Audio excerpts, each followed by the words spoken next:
Welcome to stage 2 of the Tour de Romandie.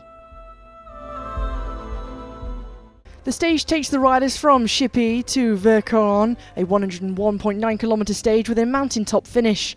They rolled out under blue skies, the riders knowing today was a big day for the general classification. In the first part of the stage there were no breakaways, but with 77 kilometres to go, 4 riders formed a breakaway: Bertizzolo, Borghese, Ingol and Lichty, 2 riders from the Swiss national team. The 4 worked well together, but their gap was always stable and no more than 1 minute. A large peloton was onto the penultimate climb, the Varen, a third categorised climb, but a crash between Avita Music and Petra Stiasny, the Swiss rider from Phoenix to Koenig, taking a heavy fall. Marie Lenné saw her teammate had come down. She came back to give her bike and help her out. The French rider from FDJ Suez, knowing a swift change was necessary for her leader. Stiasny was still trying to call for the team car, needing a bike change after her lever had broken. Lenné got Music back underway, the breakaway was caught on the climb and Music was in the convoy chasing.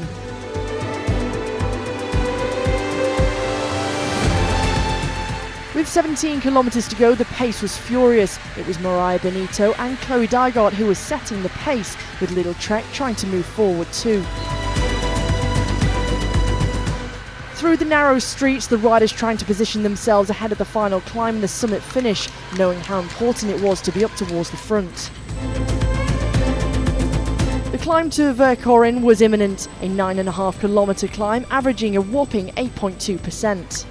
The peloton started to split, even the yellow jersey of Elisa Balsamo having to work and commit herself to her teammate.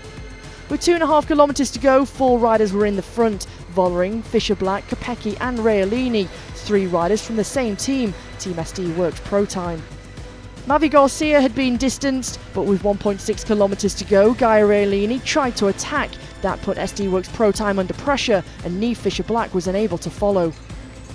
Gaia Realini was outnumbered. The Italian was constantly taking a look over her shoulder, wanting to try and gain time in the general classification, but Vollering and Kopecky were hard to drop. But the pocket rocket from Italy tried once more. Realini wasn't going to give up that easily, and she wanted to try and break the duo from SD Works Pro Time. She opened up a little advantage, but each and every time she made a move, Vollering was right on the wheel, watching her like a hawk, but then it was the world champion who started to see a gap open up, and under the Flamme Rouge it was Vollering who made her acceleration. Immediately Kopecky tried to go after her, and Realini had nothing left to respond, having tried several times on this grueling climb. Vollering was setting her high tempo.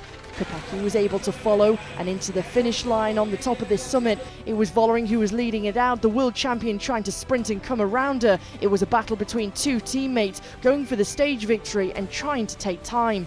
In the end, it was Vollering who won stage 2, ahead of her teammate Lotte Kopecky. Yes, I mean, it was the whole time like going, stopping, so I knew she can do this really well, and yeah.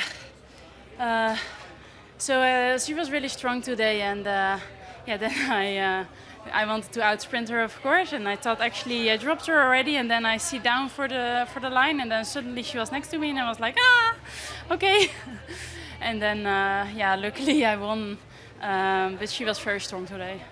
Demi Vollering winning stage 2 of the Tour de Romandie, showing her form is good ahead of the upcoming World Championships here in Switzerland. A great crowd and a great reception. One lucky fan getting the winner's flowers. Vollering wins the stage ahead of Kopecky, Realini at 34 seconds with Garcia in 4th. In the general classification, it's Kopecky who leads 2 seconds to her teammate Vollering, Realini in 3rd. Stage 3, and it's going to be all to play for.